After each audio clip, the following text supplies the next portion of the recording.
Oke, kita mulai ya. Assalamualaikum warahmatullahi wabarakatuh. Selamat Waalaikumsalam pagi, warahmatullahi wabarakatuh. selamat pagi dan salam sejahtera bagi kita semua. Semoga di pagi hari ini yang berbahagia, kita senantiasa diberikan kesehatan, kelancaran, serta semangat untuk terus belajar dan mengembangkan diri. Yang kami hormati Ibu Rosana SSMIKOM, selaku dosen pengampu mata kuliah Public Speaking dan Presentasi dari Universitas Cyber Asia. Yang kami hormati pula seluruh narasumber dan moderator yang telah meluangkan waktu dan ilmunya, serta rekan-rekan mahasiswa Universitas Cyber Asia yang kami banggakan. Puji dan syukur marilah kita panjatkan kehadirat Tuhan Yang Maha Esa atas rahmat dan karunia-Nya dan juga nikmatnya, kita masih diberikan kesempatan untuk berkumpul dan mengikuti seminar ilmiah virtual pada pagi hari ini. Meskipun dilaksanakan secara daring, namun tidak mengurangi esensi dari kegiatan akademik yang kita jalani bersama. Perkenalkan, nama saya Muhammad Kurniawan, yang pada kesempatan ini bertugas sebagai Master of Ceremony untuk memandu jalannya acara dari awal hingga akhir, agar seminar kita kali ini berjalan tertib, lancar, dan juga sesuai dengan susunan acara yang telah ditetapkan. Hadirin yang berbahagia, sebelum kita memasuki rangkaian acara inti, izinkan saya untuk menyampaikan tata tertib seminar, demi kenyamanan dan kelancaran kita bersama. Pertama, seluruh peserta diharapkan menggunakan pakaian yang sopan, rapi, formal, sebagai bentuk penghormatan terhadap forum ilmiah ini. Kedua, selama narasumber menyampaikan materi, peserta dihimbau untuk menonaktifkan mikrofon atau dalam posisi mute guna menghindari gangguan suara.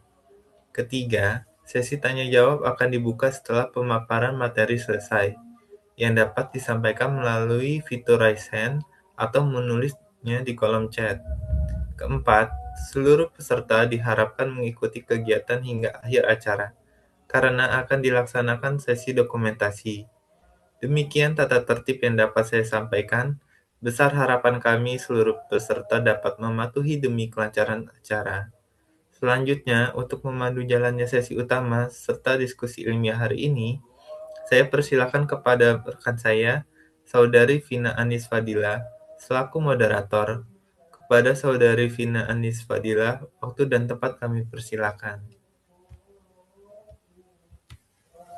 Terima kasih kepada MC, Saudara Muhammad Kurniawan, atas waktu dan kesempatannya.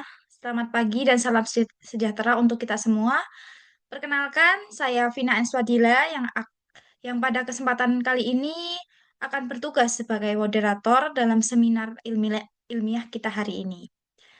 Hadirin sekalian, berbicara di depan umum atau public speaking seringkali dipersepsikan hanya sebatas keberanian tampil di depan audiens. Padahal lebih dari itu, public speaking merupakan kemampuan mengelola pesan, emosi, mental, serta aspek teknis agar pesan dapat tersampaikan secara efektif. Oleh karena itu, pada seminar hari ini, kita akan membahas topik yang sangat relevan, khususnya bagi mahasiswa, yaitu bagaimana mengatasi kendala mental dan teknis dalam berbicara di depan umum. Kita patut bersyukur karena hari ini telah hadir narasumber yang sangat kompeten di bidangnya, yaitu Ibu Dr. Wiji Triwahyuni, MIKOM. Beliau merupakan akademisi dan praktisi komunikasi yang telah lama mendalami kajian communication apprehension atau kecemasan dalam berkomunikasi. Tanpa berpanjang lebar lagi, marilah kita simak bersama pemaparan materi yang akan disampaikan oleh beliau. Kepada Ibu Dr. Wiji Triwahyuni, MIKOM, waktu dan tempat kami persilahkan. Baik, terima kasih pada saudari moderator. Assalamualaikum warahmatullahi wabarakatuh dan selamat pagi rekan-rekan sekalian. Baik, dalam kajian ilmu komunikasi, kendala berbicara di depan umum seringkali disebut sebagai noise atau gangguan. Nah, gangguan di sini tidak selalu berasal dari luar, tidak selalu dari eksternal, tapi juga ada yang dari internal, yaitu muncul dari dalam diri pembicara itu sendiri. Saya mempunyai 3 strategi utama yang dapat digunakan untuk mengatasi kendala tersebut. Nah, apakah itu? Yang pertama, restrukturisasi kognitif. Saya akan menjelaskan tentang restrukturisasi kognitif ini. Banyak orang merasa takut karena khawatir dinilai atau disalahkan, padahal pola pikir ini yang perlu diubah. Tanamkan pada diri Anda bahwa pesan yang Anda sampaikan jauh lebih penting daripada rasa gugup yang Anda rasakan. Katakan kepada diri Anda sendiri bahwa pesan saya lebih penting daripada rasa gugup saya. Kemudian teknik yang kedua yaitu teknik pernafasan diafragma. Apakah itu teknik pernapasan diafragma? Suara gemetar dan napas pendek biasanya disebabkan oleh pernafasan dada. Dengan menggunakan pernapasan perut atau diafragma, suara akan terdengar lebih stabil, tenang, dan meyakinkan. Teknik yang ketiga yaitu metode ekstemporan. Jangan menghafal teks kata per kata. Gunakan outline atau kerangka berpikir. Jadi dengan cara ini, jika Anda lupa satu kata, alur logika tetap terjaga dan Anda tidak akan kehilangan arah. Nah, perlu diingat, ada penelitian yang menunjukkan bahwa bahasa tubuh atau kinesik menyumbang lebih dari 50% keberhasilan pesan. Apakah maksudnya? Jadi kita bisa menggunakan gestur tangan yang terbuka, postur tubuh tegap, dan ekspresi wajah yang ramah untuk membangun kepercayaan audiens. Baiklah, demikian pemaparan singkat dari saya. Semoga bermanfaat. Wassalamualaikum warahmatullahi wabarakatuh. Terima kasih kepada Ibu Wiji atas pemaparan materi yang sangat menarik dan aplikatif.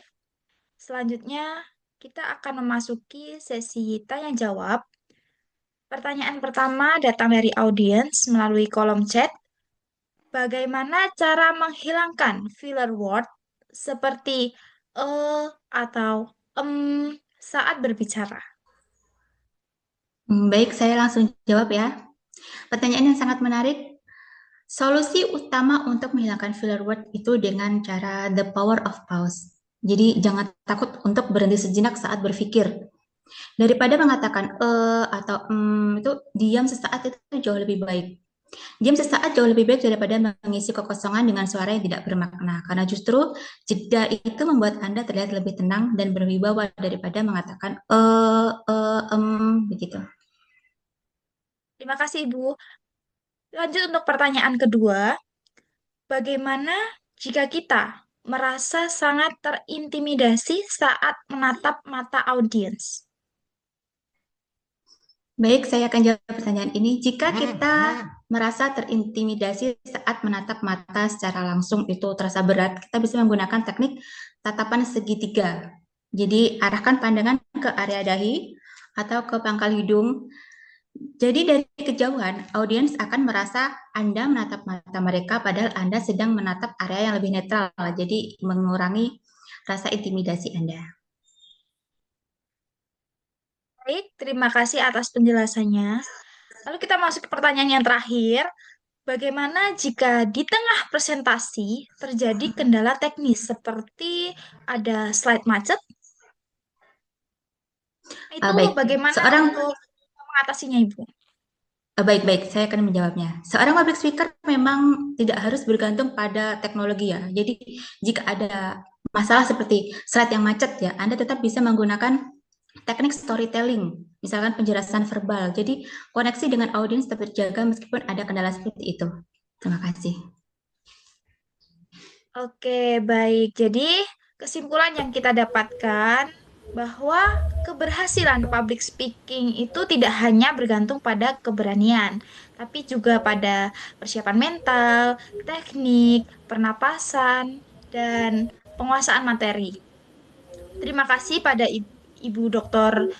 Wiji Triwahyuni atas ilmu yang telah dibagikan. Saya Vina Espadila selaku moderator pamit undur diri dan saya kembalikan kepada MC. Terima kasih. Baik, terima kasih kepada moderator dan juga narasumber, serta seluruh peserta yang telah mengikuti seminar ini dengan antusias. Dengan berakhirnya seluruh rangkaian acara, maka seminar ilmiah ini secara resmi kami tutup. Kami dari kelompok 3 menyampaikan permohonan maaf apabila selama pelaksanaan kegiatan terdapat banyak kekurangan. Semoga ilmu yang diperoleh hari ini dapat bermanfaat dan diaplikasikan dalam kehidupan akademik maupun profesional. Wassalamualaikum warahmatullahi wabarakatuh.